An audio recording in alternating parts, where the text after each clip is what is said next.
Immigrant Burnout, the side of moving abroad nobody talks about. Moving to another country looks amazing, like new start, new opportunities, new friends. That's what I thought the same before I moved to Canada. But many immigrants experience something that nobody talks about: burnout. Not from work, but from immigration itself. Today, we are going to talk about 6 biggest problems in Canada, what immigrants experiencing when they move to Canada. Problem number 1, the pressure nobody warns you about. Moving to another country is one of the biggest life changes that person could ever experience. You are leaving your life, your family, your work, your friends behind you, and suddenly everything around you is new. New system, new lifestyle, new opportunities, even new people. Even small everyday things become very stressful, like opening a bank account or finding a housing or finding a job or even ask some help or advice. Things that could take 5 minutes, suddenly it takes few hours, and that's where stress start to build up. Problem number 2 is money pressure. Unfortunately, some of us who is arriving to Canada is having less money that we would like to have, and only few of us is having, I would say, big savings for 6 months or even for 1 year without work. Usually when you are moving to a new country, you are bringing some savings, but unfortunately those savings become disappearing very quickly. You need to spend big portion on rent, pay some deposit on it, then you need to buy groceries, maybe vehicle, because unfortunately in Canada it's very difficult without vehicles. And all those expenses is expecting you to pay a lot of money from your savings. And if you don't find a job quickly, that pressure become even more stronger, because every month you see how your savings is going down, and that creates a constant feelings of anxiety. Problem number 3 is job search struggle. Finding a job as a newcomer could take much longer than you would expect. Unfortunately, I was one of them, and I couldn't find my job since I moved to Canada for almost 6.5 months. Many immigrants, when arriving to Canada, they are thinking that they would find a job very quickly in their field, but unfortunately, reality is totally different. Employers may ask for a local experience. Your English level is not enough to get more higher position. For some job vacancies, they could ask some professional certificates. And sometimes you send dozens of resumes and nothing, just silence. And that uncertainty could be mentally exhausting as well. Problem number 4 is loneliness. This is another challenge that immigrants could face.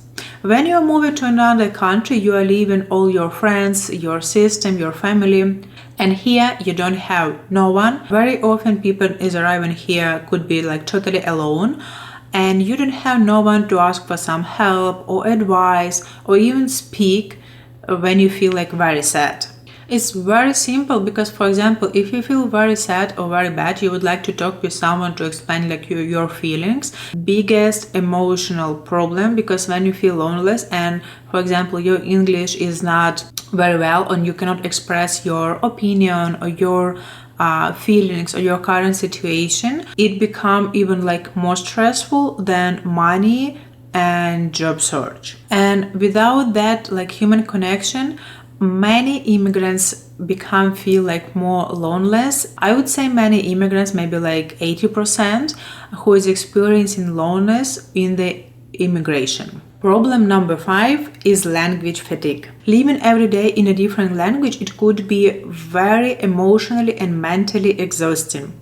If you are thinking that you know English or French very well and you can express your opinion, you could speak with people, your brain still continue work very hard. That he is trying to translate from your native language to English or French. And this is very stressful and very exhausting, first emotionally and second even for your body. And sometimes even you need to rest, to stop talking in English or French, just take some refreshment for your mind as well. And this constantly could drain your energy as well, unfortunately. And I had the same problem even like till now. I'm in Canada almost like 4 years, but sometimes I feel that I need day without English at all. Problem number 6 is emotional side.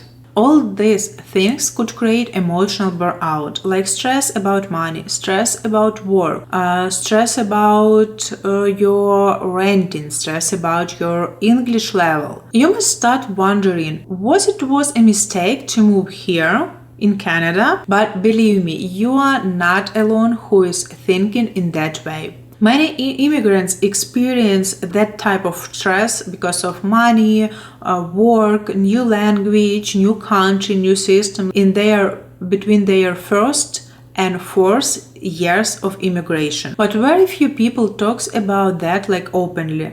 I'm here already like 4 years, and would be honest, I'm still experiencing some type of stress, like emotional stress. I would say right now it's a little bit easier than was before, but still sometimes it could be very, very difficult, and you just like talk with someone, and especially it would be better if you could talk with someone on your like own language and express what you are feeling right now, and maybe get like some kind of advice or support in your own language, and after that you could feel like better. Immigrant burnout, it's real. It's very difficult. I'm not saying it's easy, or I would be lying if I will tell you that, okay, if you're moving to Canada, you would not experience any burnout. No.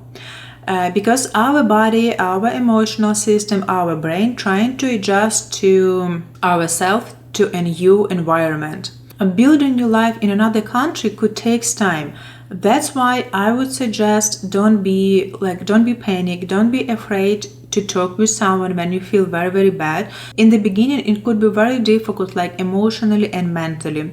But after like few years, your life could be like more stable. If you're an immigrant and you're in Canada and you are watching this video, I would be very happy to hear like your story, if you are having any burnout and how you're dealing with this.